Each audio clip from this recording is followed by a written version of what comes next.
Hello, my name is Rodney Schwartz and I'm Chief Executive of ClearlySo, the world's first global marketplace for social business and enterprise commerce and investment, and I was also the founder of Catalyst, an advisory and investment management firm focused on the social business and enterprise sector.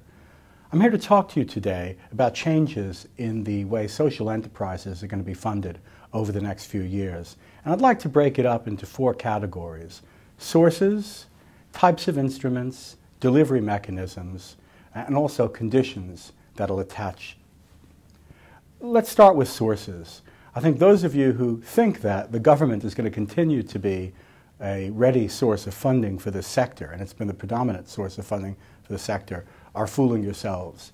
We all know the government is in very deep trouble, and it may wish to lie to itself or lie to us about its availability of funding, but that funding will not be there for very long. So we're going to have to find alternatives.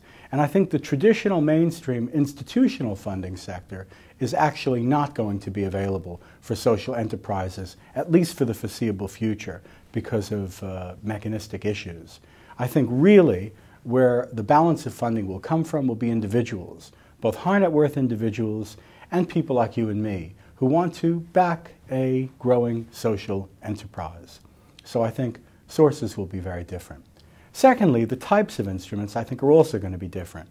We as a sector really relied on grants, and I think that is going to dry up, partly because of what I mentioned already about the government, partly because foundations took a hit as a result of the crash, and I think what we're going to see is a lot more of the latter two categories, a bit of debt, although that's maybe not appropriate for most of the early stage social enterprises. So I think what we're going to see a lot more of is equity funding as you and I understand it in the conventional markets, where socially minded investors back social entrepreneurs, and also what we call hybrid instruments or quasi-equity instruments.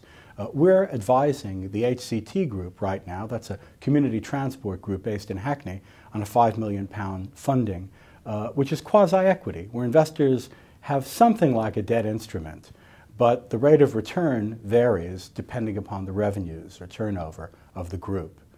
And I think that those type of instruments, where we can really get a better match between the needs of investors and the needs of the entrepreneurs, will I think become much, much more important. Delivery mechanism, I think, is also going to change. I think the traditional banking system is really not appropriate for this sector, and the traditional institutional funds are also really not where it's at for the social enterprises going forward. It's going to be the ethical financial institutions like Tritos or Co-op or others, bridges, other fund vehicles, etc. And it will also be coming from the IFAs and the private banks, who really guard and protect the assets of high net worth individuals. And also, I think it's going to come via the internet and sort of what Just Giving does for charitable giving, I think different vehicles like ClearlySo and others will do for social investment.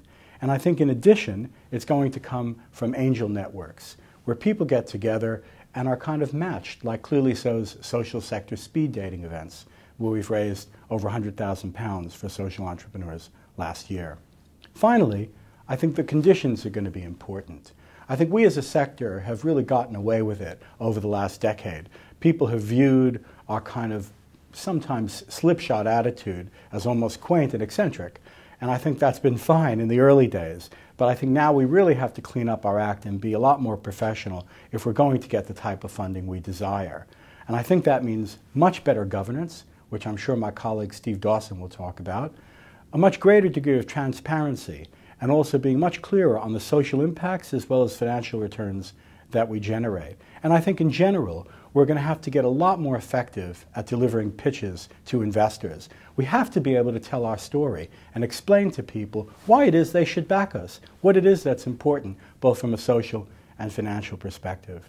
I hope those thoughts are helpful, and thank you very much for listening.